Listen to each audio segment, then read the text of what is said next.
Hello there! Today, Trey and I are going to be doing a virtual walkthrough on the 2025 Forest River Salem Hemisphere 310 BHI. So, let's do it. Alright, we're going to start up here at the front of your unit. We're going to start with the tongue jack. You've got two switches here. The small one is going to turn your light on and off. That's for hooking up and disconnecting in the dark. You've got your top switch up here, which is going to raise and lower your tongue jack. Down brings it down. Up is going to raise it up. Down below that, you've got your 7-way, which if you hook this to your truck, that's going to provide you with your running lights, your brakes, and your turn signals. It's also going to charge the battery. You've got your two tow chains here in the saddle next to them. These are going to connect to your truck to give you a secure connection, as well as your emergency breakaway cable here. What this does is this provides your unit, if it was to ever come unhooked from your vehicle for whatever reason, it pulls out the emergency brakes, locks them up so it doesn't go rolling back down the highway, okay? Behind that, underneath this, you've got your two 20-pound propane cylinders. They are full other than what we use to PDI the unit, which is to check the water heater and check the furnace. You can access them through this cover, through this top hatch here. If we open that up, you can look down in there, and then you've got a regulator there. That is a even flow regulator. The arrow on the side of that is for your convenience to let you know which tank you're currently drawing from. There is a ring on the inside underneath the cover that goes from red to green to indicate that it is getting gas flow. And whenever one tank is empty, you can turn the dial to the other tank, open it up, and you can take the empty one off to go have it exchanged or refilled. Behind that, you've got your 12-volt marine RV battery in a protective box. That box keeps things from corroding and causing corrosion and shortages from the outlet, from the terminals to the wires. If we come around here to the side of the unit, you've got three important stickers here. You've got your VIN number sticker there on the side. You've got your tire and loading information. That's going to tell you the proper PSI that your tire should be at cold. And then that top sticker is your manufacturing sticker. That's going to have the time it was manufactured. It's going to have who manufactured it and all the important information that you're going to need. In the side compartment door beside that, if we open that up, it does have a magnet to keep it from falling on your head. We've got some important pieces of equipment there on the inside. You've got your 30-amp solar controller there. That's going to give you three important pieces of information. It's going to give you the voltage that the converter's putting out. It's going to give you the voltage that's being put back into the battery, and it's going to give you the temperature of the solars on the roof. The next dial next to that is your battery disconnect. So if you're going to store this thing for the winter or long periods of time, you can flip that to the off position, and that will cut the juice from the battery to the unit, so that way you don't lose any charge in your battery. We're going to come down here to the side. We've got your sewer outlets down here. So this is where you're going to hook your sewer hose. The other end is going to go to the proper dump station. Then you've got your black tank handle here. This is going to be for your toilet. This is how you're going to dump your black tank. Then you've got your gray tank 1, which is your bathroom tank. That's going to be your bathroom sink and your bathroom shower. And then this gray handle on this side, this is your galley tank handle. So this is how you're going to drain out your kitchen sink, okay? When you're ready to drain your tanks so you can pack up and go home, you always want to pull your black handle first. That's going to let all your bio waste come out. Then you can pull one of these two gray handles and then the other one, okay? So you always want to do black first, because these will help rinse out all that nasty stuff that's inside your sewer connection hose, okay? Up underneath, if you can see them right here where my hand is at, these are your low water drain points. You've got a cold one and a hot one. These are the two lowest points in the unit. So these are used for winterizing and dewinterizing. You'll open these up, let the water come out, and let any antifreeze that's in the lines come out if it starts to freeze up, okay? So then we're going to come over here. This is your Suburban Insta-Heat water heater compartment. We're going to open that up. We're going to start off with your fuse up here at the top. You always want to make sure that's good and secure. Then you've got your on and off button, which is going to power on the water heater and the control panel that's in the bathroom on the inside. O is for off, I is for ignition. That's the easiest way I can explain that to people. And then you've got your pressure release valve down here. So if you ever want to make sure that there's water going through your water heater, you can open that up, you can turn that on, and that will allow any sort of back pressure to be released, okay? So then we're going to close this up. You got your 50-amp short cord here. In order to plug your unit in, you're going to make sure that this black ring is all the way against the fins here on the top of the plug. You're going to put the cord in, you're going to rotate it clockwise, and then you're going to make sure that this is tied up against the 4 screws there on the outlet cover, okay? When you're ready to unplug your unit, you're going to spin these counterclockwise. Make sure it's resting up against the fins, rotate it counterclockwise, pull the cord out.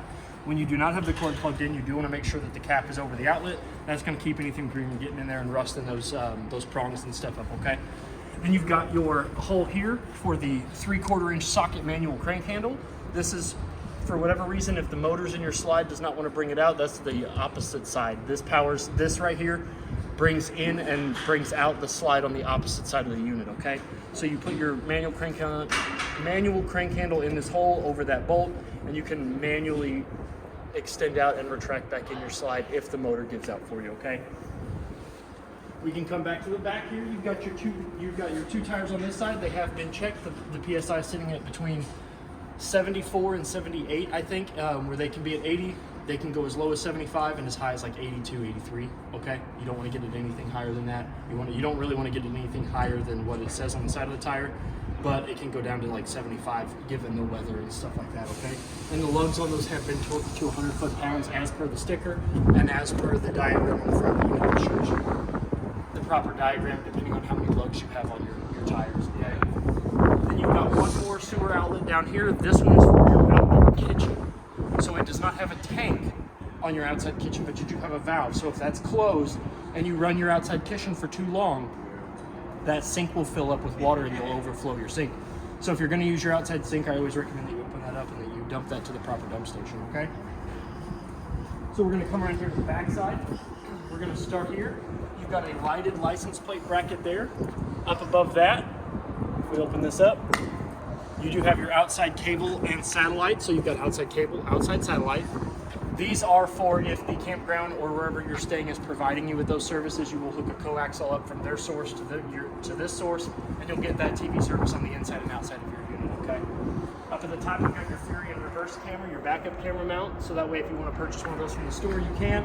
And you'll just remove the 4 screws on that front plate, pull the wire out, plug the cord in, mount that camera to the bracket that it comes with, and mount that to those 4 screws, okay? You've also got your Lipper on-the-go ladder receiver. That is for an extendable on-the-go ladder that you can keep inside or in a storage compartment, so that way you have roof access, okay? So your roof is the life expectancy of the unit. You want to get up there and you want to make sure that your roof is sealed about every 90 days. You want to get up there about every 3 months, make sure that the lap sealer is good around all the vents, all the AC covers, all that good stuff. The better that your roof is sealed, the longer that your camper will last, because water will get in any hole it can find and it will travel. So the better your roof is sealed, the longer your camper will last. You do have your outside shower here, which is going to be your 751 key on your keychain. It's going to be one of the only few keys that does not have a plastic head on the end of it. We can go ahead and open this up. You do have an outside shower that's on a cord, so you can pull this out, wash your feet off, wash your kids, wash your dogs, wash your spouse if they're misbehaving. If you need to wash your feet, but you want to be hands-free, you can set the hose down in this little holder here. And you've got hot on the left and cold on the right. If you have your hot water on and you want to cut the flow without cutting your water heater off, you can press the button here on the side of the shower head, and that will cut the flow of the water from the shower head, and you can still keep your hot water going. And then when you're done with it, this is going to coil up around the nozzles or the handles. Close this up, and then again, that's your 751. This doesn't stay closed by itself, so you will need to relock that door every time you're going to close your unit, okay? And as you can see here, I've got a hose and regulator up to the city water connect. So I'm doing this, I checked your tanks, so I hooked up to the city water so that way I didn't have to turn the water pump on or use any water out of the fresh tank. I left water in the fresh tank so I can show you the hot water heaters. The valve here up at the top, this is your black tank flush. This is what you're going to use when your black tank is empty and you're ready to clean it out. So right before you leave, you'll hook your hose and regulator up to it. I always recommend a regulator because it keeps the water pressure between 40 and 50 psi, and that helps prevent your lines from becoming disconnected from one another and causing a big wet mess all over the inside of your unit. But what this does is you'll open your black tank. You want to make sure your black tank is open and empty before you hook up to these and use it. And it sends water to a little aerator thing that spins at the bottom of your black tank to help clean off the bottom and the sides of your black tank so that way nothing gets stuck up there and dries and becomes gross. The next one over here on the side here, this is your fresh tank. So this is where you're going to hook that same hose and regulator up to, and this is where you're going to fill your fresh tank at. So you put your hose onto this, you turn your water on, this fills your fresh tank for you. When you are filling your fresh tank, you do want to make sure that your fresh tank drain is closed, or else you're just filling it for no reason. So we can go ahead and come over to the back side. You do have an outside kitchen, which we're going to go ahead and open up.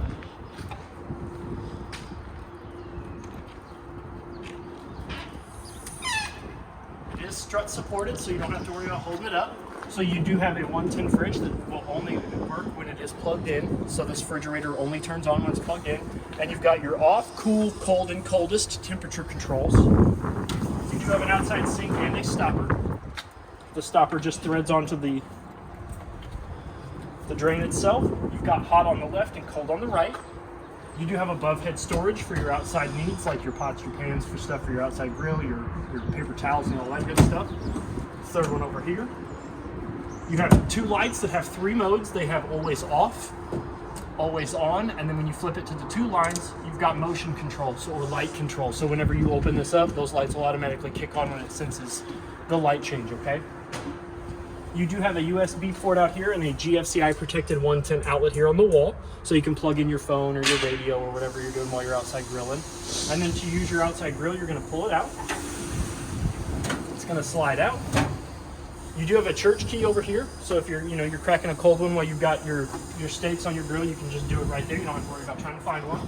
It's built in. So we're gonna go ahead and undo your LP quick connect hose. You always want to make sure that the silicone stoppers are off. I always recommend putting these back in because mud daubers love the smell of gas and they will get in and build nests. So if you leave this out here somewhere, you get mud daubers coming in, they'll smell the gas in these hoses and they'll come in and build nests, and it'll be a bad idea. So you're going to come down here to the bottom. You're going to take the silicone stopper out of this. So it should look like that. You just pull it out. You're going to push back on that black ring, releasing those ball bearings. You're going to take the male end of your quick connect hose. You're going to insert it in there. You're going to let that become flush with the connection. You're going to give it a gentle tug just to make sure it's in there. We're going to take the female end of your quick connect hose, and we're going to do the same thing on the back side of your outside grill, okay? So we're going to go ahead and insert that, let it become flush. See, that's why I always give it that nice gentle tug. Give it a nice gentle tug, it's on there secure. The last thing you're going to do before you can use this is down here on the bottom portion, there's a little valve that you're going to want to open up, and that's going to start the gas flow from the tanks to the line to your outside grill. So I'm going to go ahead and remove your cast iron grill top so that I can show you how it lights. So you're going to push in, you're going to turn it to light, you're going to hear gas escaping, okay? So you do have a little burner down there in the bottom, if you can see that, it's right there. And we're going to let some gas escape. We're going to go to the light it, ready? See, it went out. There it is. We're gonna let that sit for a second, and we're gonna turn it. Oh, it went off again.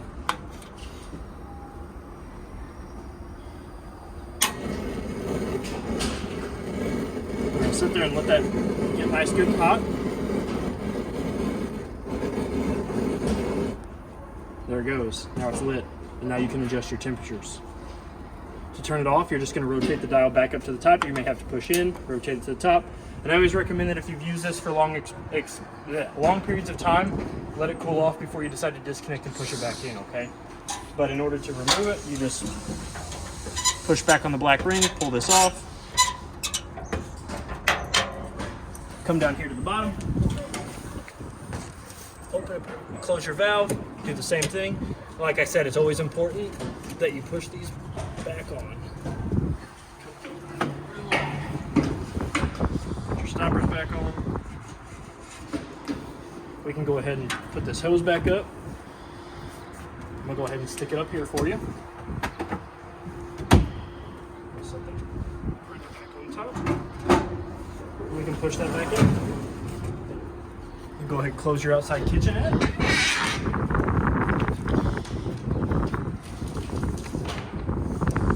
It does have 4 turn latches and then the key, which is going to be the same key to get into the unit, so you're going to be able to lock this up as well. The next thing we're going to go over is your rear stabilizer jack switch. So this switch here will raise and lower the 2 rear stabilizer jacks. They'll come down in tandem, and then they'll seat, and then they'll plant, and then you'll be able to lower your stabilizer jacks. You do not want to use these for lifting and leveling the unit. I will say that till I'm blue in the face. They are just to keep the unit from rocking back and forth when you're walking around in it, okay? You do not want to use them to lift it off of the ground. The next thing we're going to go over is your furnace vent. So you've got intake and exhaust. So this does get hot enough to burn your skin and curl the hair on your arms when your furnace is running. So it's always wise if you've got little ones, people that are going to be hanging around by your camper with your furnace on, just tell them to avoid this at all costs. And another good investment is a mud dauber screen. It's 2 little dome vents that go over the top of those, and it keeps mud daubers from going in and building nests and inviting their friends. Because like I said, with the disconnect hose, they love the smell of propane. So they'll go in there and build nests, and it's a $20 part, or it's $150 something an hour for us to get up there and fish them out, okay? You have another one of the rings here to bring the slide on the opposite side of the unit in with that manual crank handle, just like we went over on the other side. Your 2 tires on this side have been checked. The PSI is good. The lugs have been torqued to 100 foot-pounds as per the sticker on the side of the unit. Up above that, you've got an outside 110 GFCI protected outlet, so that way you can plug in your outside TV. And then over here, you've got an outside coaxial cord, which will give you whatever TV services you are currently getting on the inside of your unit to the TV on the outside of your unit, okay? Go ahead and close that up. Come over here to the front. Now we work our way to the door. This is the other side of that pass-through compartment. So if we open that up, you'll notice that on the walls there, you've got 2 manual crank handles. The one over there, that is your 3/4 inch manual crank handle. That is going to be used to bring these slides in and out manually, as well as there's a hole right here on the side, and that is going to be for your spare tire failure. So you're going to stick that manual crank handle in. You can raise and lower your spare tire up and down from the bottom of your unit, okay? This manual crank handle here is for if, whatever reason, the stabilizer jacks do not want to go down and up with the switches. On the off door side of your unit, there is a post with a T-post going through it. You'll line that up with this manual crank handle, and you'll be able to raise and lower those stabilizer jacks with this manual crank handle, okay? Last but not least, you have one other manual crank handle. This one is for your tongue jack. If for whatever reason your tongue jack does not want to work off of the motor, there's a little silicone stopper near the top of the unit. You can pop that off, stick this down in, and you can raise and lower your tongue jack manually, okay? You do have a GFCI protected outlet there, as well as another one of the three mode lights, always on, always off, and then motion control. And then this black switch here, if we turn that on, that's going to illuminate your cap lights for you. So you do have 2 strings of LEDs that run the height of the cap, and those will turn on and off with that black switch right there. We'll go ahead and turn that off. We can go ahead and lower this down. You do have 2 JBL outside speakers powered by the JBL Bluetooth stereo that's inside your unit. And if your spouse or grandma, grandpa, kids, or dog or whatever is being unruly, you want them outside for a while, you got a little place that you can hang them up at.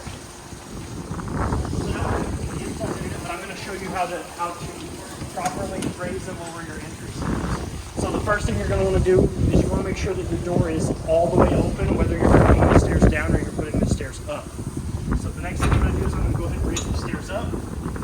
And the reason why it's important that that door be all the way open is because if it's semi-closed, the 2 feet here that catch on the inside of the door will scrape on the inside of your door frame here and cause damage to your door, your stairs, and all that good stuff. So, now that the stairs are up, go ahead and close the door.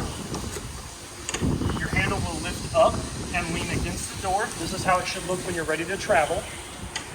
To get into the unit, once you get to your destination, you're going to lift up on the handle, swing it out. Again, you're going to open the door to all the way open position. You're going to come over here to this little blue lever. You're going to pull on that, which is going to release the lock. You're going to lower your steps. You have a black handle here, but I'm a little taller, so I like to grab from the top, bring it down. And the most important thing you want to look for is if this black plate here is flush with the silver threshold. If for whatever reason it's not flush with that threshold, you can come down here to the bottom of each one of the legs of the stairs, and there's a silver tab. That'll let each one of these feet and legs articulate up to 15 to 18 points, so that way you can adjust the height of these legs to meet whatever incline you're parked at, and to help get these flush with one another. Because if they are not flush with one another, you run the risk of them scraping and doing damage to the bottom of your doors and them not closing properly, okay? So now that we have that done, we're going to go ahead and come to the inside of the unit. And the first thing I'm going to point out to you is the fire extinguisher. It is there by the door in almost every unit, so that way if you have an emergency inside or outside, you can easily access that, okay? So now that we're on the inside, we're going to go over your control panel. This is the brain of your unit. This is going to tell you all of the information you need to know while you are camping, other than the levels of your propane tank. So up here at the top, you've got your tank readings. So you've got your fresh, your black, your gray 1, which is your bathroom, and your gray 2, which is your kitchen sink.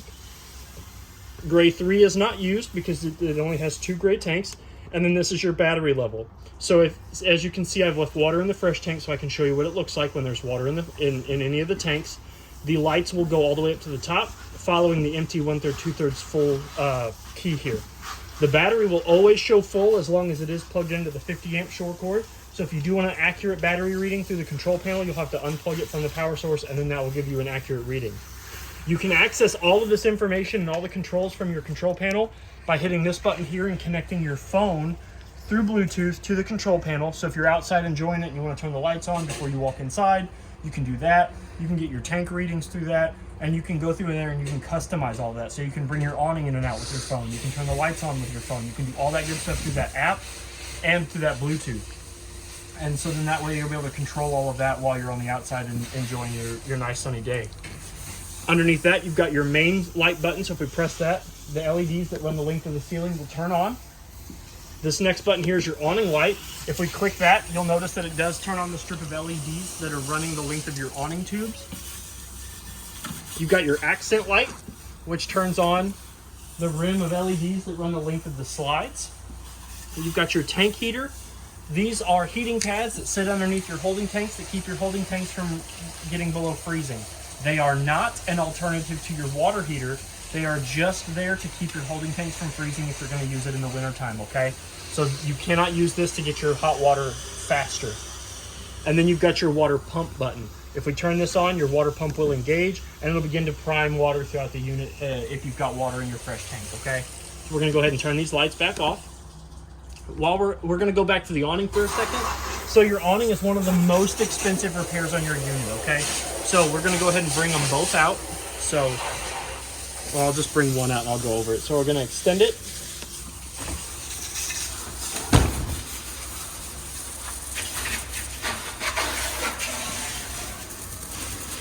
Go over it just a little bit. So it is rather windy, so I'm going to bring it out to about there, but one of the most important things that I wanted to go over was this arm right here. When your awning is fully extended, you have an arm on this side of the awning arms and one on the opposite side. What those are is when your awning comes all the way out, which you'll know that it is all the way out because it has a skirt that hangs down off the top of the tube, out of the bottom of the tube. That'll need to be straight up and down, and it needs to be perpendicular with the canvas coming out of the top. These arms here allow you to manipulate the pitch of either the front of the awning or the back of the awning. So if rain or sun is coming in from the front and you want your awning to be a little lower, you can grab a hold of that arm on the front of the unit and tug on it down. It'll bend it and that'll lower the front pitch of the awning. This one will manipulate the back pitch, which will lower that. And if you want, if you've got rain or sun coming in from the door side, you can lower them both down and it'll bring that whole awning down just a little bit in the front, okay? Now that goes true for both this awning and the awning that's on the slide that's got your kitchen dinette and your armchairs on it, okay? They both have those manipulated arms. But it is important that when you're bringing your awning back in, that those arms go back into the default position. They go back into this straight position, okay? And that's gonna make your awning go in easier and go out easier if those are back in the default position. I always recommend to people that if you're gonna step away from your camper for more than 5 minutes, bring your awning back in. A stiff breeze, a loose limb, anything can do damage to that canvas, and it is one of the most expensive repairs on your unit. So we're gonna go ahead and bring that back in.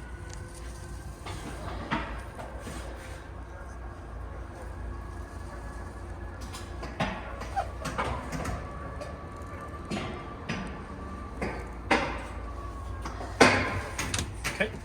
Now we're going to go over the next 3 buttons on your unit. So you've got your slides. So you've got your main slide, your kitchen slide, and your bed slide. So your main slide, again, is going to be the one with the dinette booth and the couch/armchairs, okay? The kitchen slide is going to be the slide that's got your refrigerator, your countertop, and your stove on it. And the bed slide is going to be the slide that brings in the rear bunkhouse beds, okay? Then next here, this little orb guy here, what that does is this is also motion control. So you step away from this for 30 seconds, it goes dark. You walk up to it, you want to see your tanks, you don't have to press a button, you don't have to hold a button, you don't have to do any of that, you just come over here. I always like to wave my hand in front of it because I feel special, and then it lights up and lets you know what your tanks are. But otherwise it just wakes up? Yep, otherwise it just wakes up, so you don't have to sit there and hold a fresh tank button or not that. You have access to all of your tank levels at all times. And like I said, if you connect to Bluetooth, you'll have that on your phone as well. So this is awesome to keep your kids busy. They can just walk by and wake it up. Yep. Yeah. And then above that, you have your JBL Bluetooth stereo. So to turn it on, you're going to hit the power button. It's going to wake up. Now, there's no phones connected to it, so it's not playing any music. But it is Bluetooth only. There is no AM, FM. There is no CD player. There is none of that. It's just Bluetooth. So you're going to press this button here. You're going to find the Bluetooth that's going to pop up in your paired devices. You're going to pair it.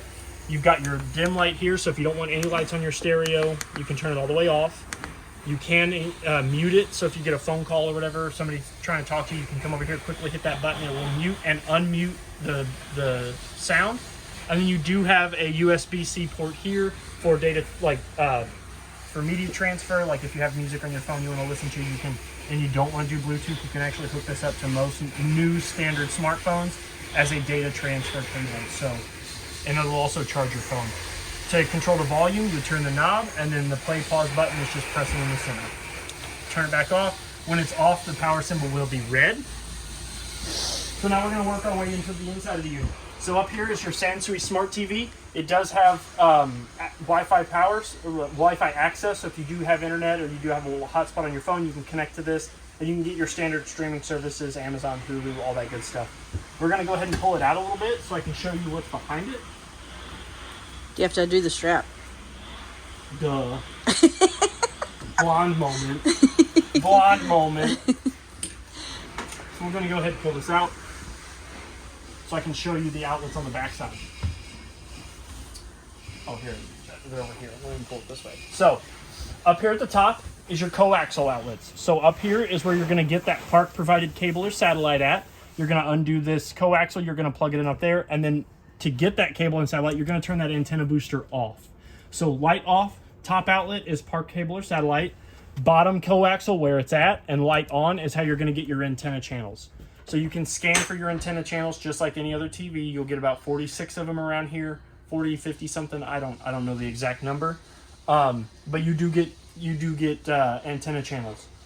You have a 110 outlet underneath it to plug it in and power it. And then you also have all of your USBs, HDMIs, RVAs, and stuff like that on the back side of your television, so that way you can use your media devices that way as well. It does have, again, this does go on a travel lock, so in order to make sure you are ready for travel, you do want to strap it back in. You do want to seat belt it. Everybody gets a seatbelt. Everybody gets a seat belt. I left the little foam corners on the strap so that way it doesn't do damage to the TV. Bring the strap around, plug her in, and now you're safe for travel, okay? Below that, you do have a 110 outlet and a USB-C or USB outlet, so that way you can power your devices. Below that, you do have a fireplace. It does have a remote, and the remote has the same buttons that the buttons here in the command center are. So we turn it on. It'll turn on the LED RGB lights. This button here is going to cycle through the flame colors. So you've got a standard array of LED colors for your flames. This here is your rock colors. The next button over is your timer. So you've got 0. Oh no, this is your temperature control. Sorry. So you've got 0 temperature, low temperature, and high temperature. The next button over is your timer button. So it goes from 0 hours, which means always on, to a 30-minute timer, all the way up in hour increments to 9, and then it goes back to 0 hours. So this 0 hours means this is always going to be on until you turn it off. Below that is your circuit breaker / fuse panel. So you've got your breakers here and your fuses here. This does have the auto detect in it, so if any of these fuses blow, a red LED next to that will illuminate to let you know exactly which one is blown. But the most important one that you're probably going to be dealing a whole lot with is your GFCI breaker there. So any outlet that is around a water source or outside is going to be protected by the GFCI circuit, which means that if a drop of water or anything gets in there and shorts them out, this breaker here is going to pop. You're going to go ahead and turn it from bypass. You're going to flip it all the way down and flip it all the way up. And then that should turn your GFCIs back on. Another important thing while we're down here is you've got furnace vents throughout the unit. All of your furnace vents will be these black vents, and all of your AC vents will be white. It's also good to know that all your furnace vents are on the ground. All your AC vents are in the ceiling. So then we're going to come around to you've got a nice big closet. You can honestly hide a whole person in there. That's a nice pantry. It's got one of the same 3 modal lights, always off, or always on, off, and then motion control. So if you close the door and walk away, it'll turn off. We're going to go over your island next. So this side of your island here has 2 very important things. A light switch, which will turn on the runner lights. Ooh. And then down there at the bottom is your carbon monoxide / LP detector. What that does is it picks up any loose propane or carbon monoxide. They say test it every 30 days. I say test it every time you're going to use your unit. And when you're loading this thing up, go ahead, hit that test button. Let it beep a couple times. Yes, it's loud, but it's designed to be loud. It needs to be loud. It'll save your life. That'll turn solid green light. You're good to go. You do have a nice big basin sink with a foldable drying rack or more counter space if you need it. Your neck of your faucet swivels. It pulls down into a sprayer. Hit this button here while the water's on. It'll spray. You've got hot all the way towards you, cold all the way up, and then to draw water, you pull out. Okay? Stopper just like the stoppers at home. Fits in the sink. Below that, you've got storage. On this side, you have cabinetry. And then you have your range vent and light up here. So if you're cooking in the dark, you turn your light on. Cooking something smoky, turn your vent fan on. You do have a glass top stove. In order to use it, you're going to want to make sure that the glass top is all the way back, creating a backsplash. Because whereas this does get hot, it will also shatter. It is tempered, but it's not that tempered. You do not want to try to cook on this. To use your stove, you're going to flip the switch up. You're going to take these three knobs here, and this is your striker, so we're going to go ahead and turn it on. It's going to turn red when it's attempting to light. You're going to turn it. Your burner's going to come on. You're going to hold it there until that thermocouple gets nice, good, and hot, and then you're going to let go, and then you can adjust your temperature accordingly. It works for all three of those as well.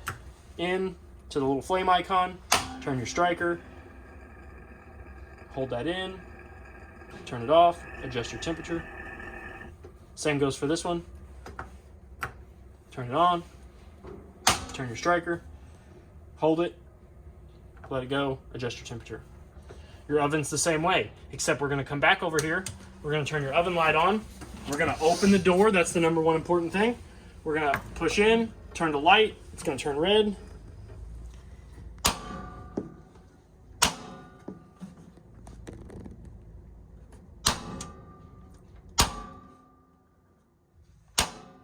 There it is. There it goes. This one you're going to want to hold for just a little bit longer. Let that thermocouple get nice, good, and hot. We're going to let it off, and then we can adjust our temperature, and then you're going to watch that runner ignite. So beautiful thing. Turn it off, and just like the outside grill, I always recommend if you've used this stove for more than 10, 15, 20 minutes, let it cool off, and if you don't want to leave the door all the way open, it does have a partial open, so that way you can let some of that excess heat come out, let some of those excess fumes come out, all that good stuff. Down below that, you have your secret broiler cabinet for all your big pots and pans. You have 3 drawers in the middle. This one has your bag that's going to have all of your, like your toilet paper holder, stuff like that. The lock for the freezer and fridge. All of your manuals for all your appliances are going to be in there. And it's also going to have the information for your unit, as well as your TV remote and your fireplace remote. And one of the neat things about the TV remote that I've never seen this before, so I'm going to show you because it's new. If we turn the TV on, it's going to go to its standard thing. But if we hit the home button, your TV not only acts as a regular remote, but also like a mouse or like a Wiimote. If your kids had a Wii back in the day, but you can control that by motion control your hand, so you can kind of turn it around and that cursor will move. So instead of having to navigate it with the directional buttons, you can be like, I want to watch live TV. Boom. And then it's pretty neat. I've never seen that before. So it's a neat feature that I wanted to show people. And then stick those in there. Cabinetry drawer number 2. Drawer number 3. Cabinet space number 3. Up above that is your Furion glass spin-top microwave, just like the microwave in your home. It's got all the same features and functions. There's a groovy light switch over here. Groovy light switch that's going to turn on your counter space. So if this is where you prepare your food. You do have a 110 outlet and a USB there, so if you want to plug in your margarita mixer, your blender, your feed processor, all that good stuff. I'm going to turn this off a little bit. And whatever you have over there will have a spotlight, which is cool. Yeah. Get you one of them George Foreman grills. Oh, I love mine. You got your Furion freezer and fridge. So in order to open these, there is a lever inside each one of the hand grips that does need to be depressed when you're opening and closing your unit. Because if you just go to try to wrench on this, you're going to break that, and I'll show you why. So we open it up, and it's just a little plastic catch. So if you go to tug on that real hard, you're going to end up breaking that, and then your fridge or your freezer isn't going to close properly because all it does is just catch on this little box here. We open up your refrigerator the same way. Your temperature control is up there on a dial. Basically, the bigger the dot, the colder your freezer and fridge will be. You've got your Coleman Mach thermostat here, which has, we're going to go ahead and wake it up. Press the button. We're going to go into mode select, so we're going to hit the center button again. It's got off, cool, heat, cool and heat, and dry cool. So, cool is going to be your air conditioner. Heat is your furnace. Cool and heat is dual climate control. So if you have it set to 65, if it gets hotter than 65, the air conditioner will kick on. If it gets colder than 65, the furnace will kick on and it will keep it at that temperature, okay? So that way in the middle of the night, you know, say you like to sleep at a brisk 67, 68, it'll keep it at that temperature and it'll fluctuate between your furnace and your air conditioner, okay? Then the last one is your dry cool, which is like a dehumidified cool. It doesn't have as much moisture in the air. Now, when we go to turn the air on, the air conditioner, we'll go to cool. And now you've got your fan select. So you've got high auto, high, low, and then it cycles back through. So I always recommend to people either keep it on high auto or high. You never really want to use low because you run the risk of your compressor burning up, okay? You run the risk of your compressor burning up, you run the risk of all that stuff happening, and it's just better to run it on high auto because then it will cycle itself. Down below that on the floor there, you do have a 110 outlet, so that way you can plug in like a fan or something if you need it. We're going to go ahead and come into the rear bunkhouse next. We're going to go ahead and turn the light on, which is right here. That's going to turn on the ceiling mounted lights. You do have a travel door here, which slides up against the magnet catch here when you close it. But the most important thing is when you're ready to travel, you do want to make sure that the travel lock is buttoned securely and that this door isn't going to slide around on you, okay? Because then you run the risk of doing damage to the door, the track, the wall, the threshold, all that good stuff. So you do want to make sure that this door is locked when you go to travel. So this is your Versa bunk. So it goes from a couch to this weird looking curved ceiling. But if we pull on these black latches here, we can lower this bunk down. Now you have a twin size bunk over here. You also have a twin size bunk over here. I think this one's actually a little bit bigger than a twin, just by a hair. Yeah. But you do have two twin bunks, and then underneath there, this couch, those cushions are actually modular. I think that's the term. I would go with that. But you can remove these, and they're not on any sort of, frame or nothing, so you can throw them around. And then what this bunk does is this will fold out and become a much larger bed. And then you can stick these cushions wherever you want them. And you actually have a little brief description of all the different things you can do. You can actually take this whole thing out too. If you just want more storage in here, this whole cushion can come out and you can store it somewhere else, and then that way you'll have all that open area there. And then to put it back in the couch, you lift up on it. It gives you a nice little handle.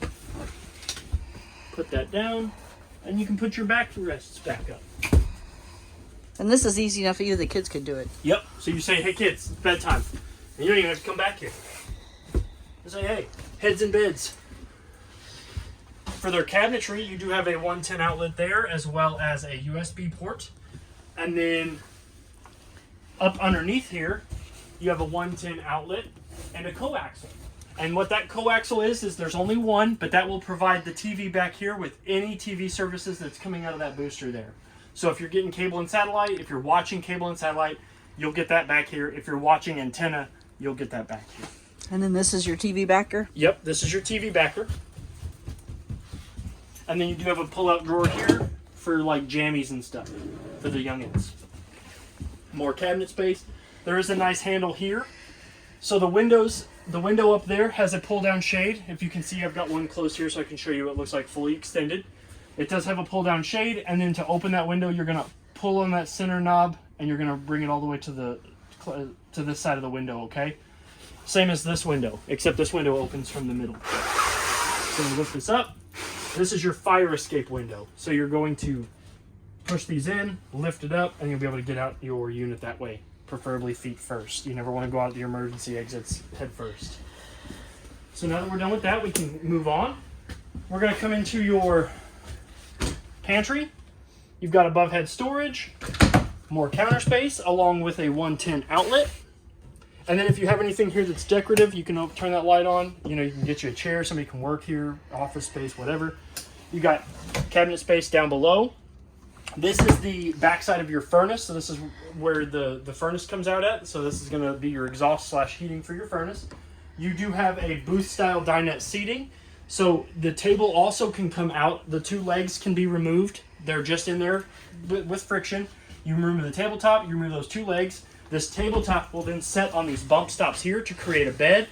These 2 center cushions will slide over, and then these 2 flat cushions will lay flat, and you'll have another sleeping bed, just sleeping area. So you have this sleeping area, the 3 in the back, and then you have your master bed. You also have 2 storage compartments underneath each booth for more storage. And then up underneath the bed, if you can see that black compartment there, that has a 110 outlet and a USB outlet built into it. So that way you can sit in here and charge your phone or your laptop or whatever. You do have a GFCI protected outlet is here as well. And then you do have a light switch here to turn on the lights above the armchair. And then the light above the table has a push button in the center that'll turn that on. Your armchairs, you can have it either as a love seat, or if you've got 2 people and you've got more drinks, you can pull down the center, rotate it over. Now you've got 2 more drink holders, and if you want to charge your phone, you push this, that comes up, and you've got 2 USB ports in there as well. Then that just folds back up, and now you've got your couch again. So now that we're done with the living room, we're going to go ahead and come into the bathroom. So in your bathroom, you have a light switch on either side of the door. You have one for your makeup light, and then you've got a light switch here that's going to turn on your lights that are in the ceiling, okay? You've got 2 of them. This is your hot water control panel. I turned it on outside so I could show you what it looks like. So you're going to wake it up. This does have to be on for you to get hot water. So you've got your temperature change button, which is going to be your Celsius to Fahrenheit.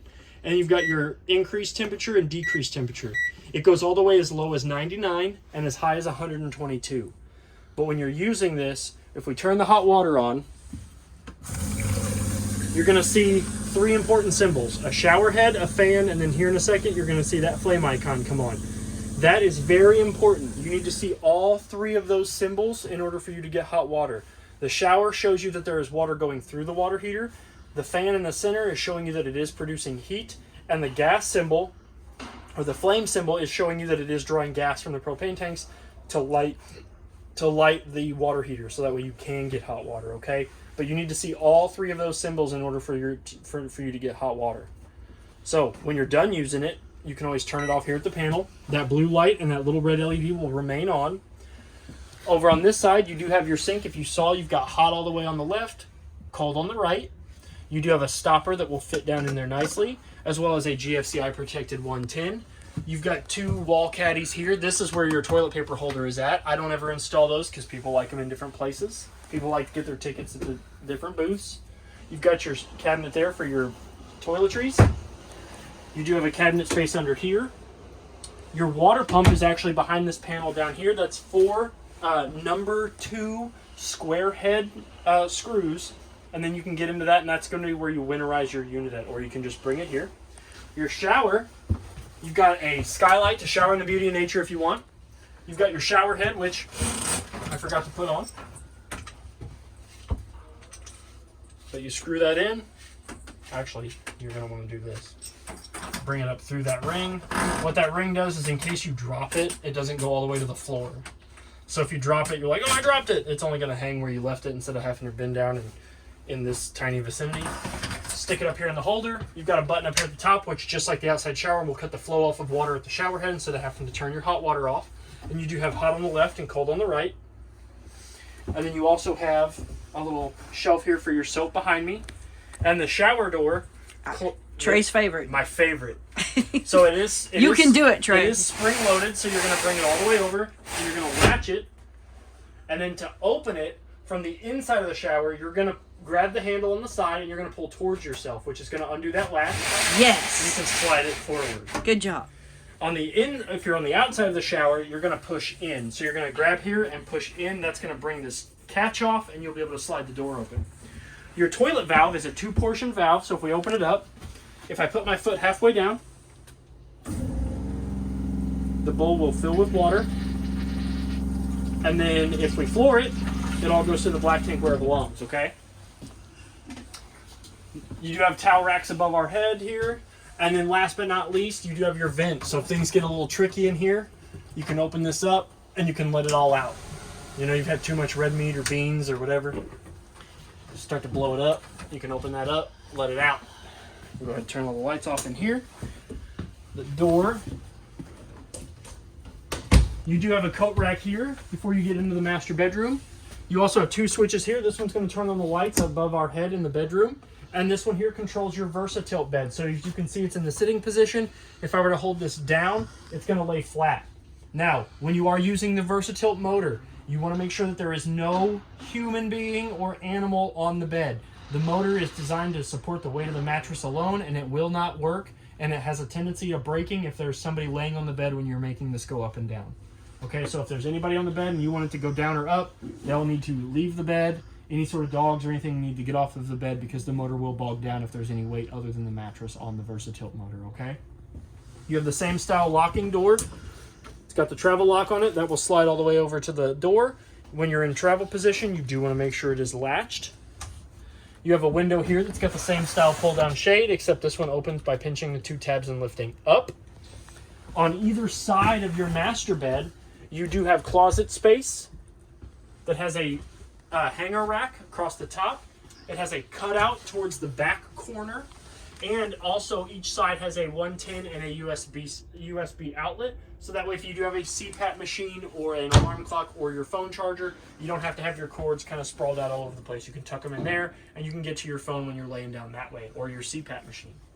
You have a pull-out drawer underneath that on each side.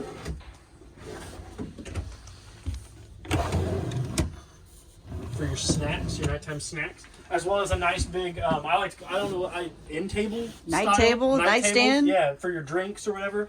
And then above head, you've got really nice big storage for more blankets, pillows, stuff like that. Throw pillows, because Trey loves throw pillows. Get them out of here. And there's a light switch up there. Yes, you do have a light switch to turn on your above head lights, but it does turn on both of them. So if you're trying to read in bed and the other person wants to go to sleep, you guys are gonna have to fist fight. You do have a... if you want control, sleep on the side with the switch. Yes, sleep on the door side of the bed. Your bedroom does have its own air conditioner in it, and as well as those have heating strips in the air conditioner, so you can turn it on and get heat coming out of it if you want to. You can follow the heat in the air conditioner by using the gradients. The bigger the red is on the arrow, the more heat. The bigger the blue is, the more air conditioner. Your fan control is here. Basically, the bigger the fan icon, the higher your fan's going to blow, okay? You do have 2 dump vents on either side, so you can close those up. So if you want more air coming out at your head, you can open this one up and leave this one closed. Vice versa. You want more air at your feet, you can open this up, leave this one closed. Or if you want more air in the entire bedroom, open up both of them. Now, both this air conditioner and the one in the living room, they both have removable air vents. Air filters behind these vents. So you're just going to apply some pressure, pull down these vents. You can pull your filters out. The better and the cleaner those look, the better your air conditioner will work. You can pull those down, run them under water, shake them off, let them dry, put them back up there. You can do that while you're at the campsite. It does not have to be, before we leave. You can pull these down, take them to the kitchen sink, run them under water, take them outside, shake them off, let them dry, put them back up. You're good to go. But the cleaner those are, the better your air conditioner will work, okay? You do have a TV backer wall here. So this is where your TV mount can go, right here. You do have a coaxial outlet spot there, as well as a 110 outlet. And you also have a closet with a washer and dryer hookup. So you do have cold and hot water and a dump vent, or a dump drain for your washer, as well as a 110 outlet for each of them. They always supply one for each. You never want to put them on the same. You always want to have them on. They don't get along, so you have one for the washer and one for the dryer. And then you also have a modal light up here as well. So you have always on, and then the light control, and then always off, okay? Then you also have your fire escape window behind us, which if you open this up out of the saddle, push it all the way out, you'll be able to get out. Now, it doesn't have a screen, but it does have that screen, as well as a privacy shade. So, but you always, if you're trying to use it as a fire escape window, you want to make sure both of these are open. And then this one also has a closet pocket door. So you undo this. This will slide all the way up against that magnet latch. And then but you always want to make sure that this is latched before you go to travel, okay? I think that covers everything. I don't think I missed anything this time around. It is prepped for Wi-Fi. I did forget one thing. So if you do want to get Wi-Fi in your unit, it is prepped. It does get prepped for the gateway Wi-Fi. I think that covers everything though. So if you have any other questions or concerns, please feel free to reach out to me here at Parkland RV. My name is Trey. Happy camping and good luck. Thank you.